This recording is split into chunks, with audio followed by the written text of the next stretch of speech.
Hello guys, in this video I'm going to show you how to search for restaurants and dining options on the Caesar Rewards application. But first I just want to mention, don't forget to subscribe to my channel because at 100,000 subscribers I am going to show you my whole YouTube revenue statistics and growth strategy, how to make money online. Now let's jump into it. First of all, open the app on your phone. Tap on the Do and See button down below, which is the third option. Click on dining at the top of the page. Here you can use the search option by tapping on the search button. If you have a particular restaurant in mind, you can sort by popularity or by name.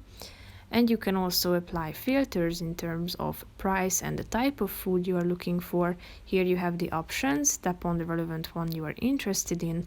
You can see a bunch of pictures attached, opening hours. You can make a reservation and find it on the property as well. So basically that's it for this video, guys. See you in the next one. Bye bye.